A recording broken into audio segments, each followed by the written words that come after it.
So this weekend in the NFL, we have two really, really fascinating games. I call them snake charmer games. Games that when I watch, I'm mesmerized. I cannot take my eyes off of the television.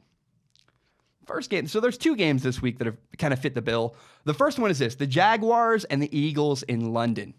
And I want you to know this is a very early morning game. If you're on the East Coast, the game's going to start at 9:30 in the morning.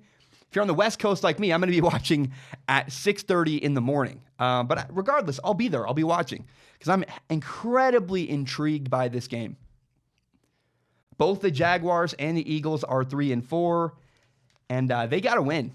They must win in order to keep their playoff hopes alive.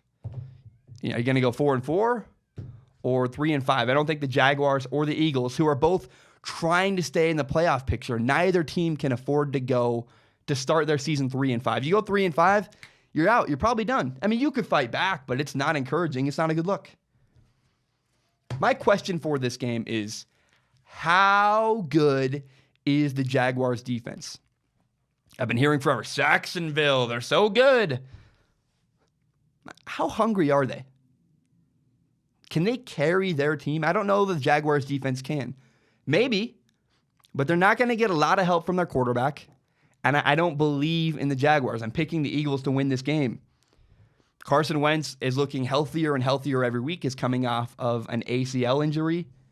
Now, the wild card kind of factor in this game is Blake Bortles. But if Blake Bortles plays like he usually does, sorry, Jaguars, you're done. You're going to go 3-5. You're going to lose to the Eagles, and you're probably going to be out of the playoff race. And it's sad because this is what I predicted from the Jaguars. I said they're a great roster, and Blake Bortles is going to limit them and hold them back. And so far, they're 3-4, and it's exactly played out like I said it would. I don't like that, but I'm picking the Jaguars to win on Sunday. Should be a great game. If you want to get up early in the morning, tune in to the Jaguars and the Eagles.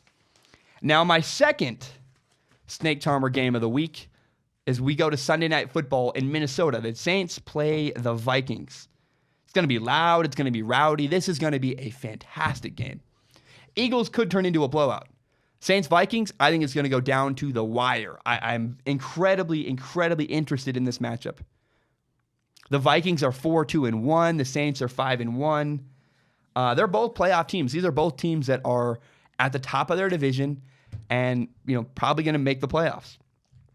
Here's the interesting narrative in this game.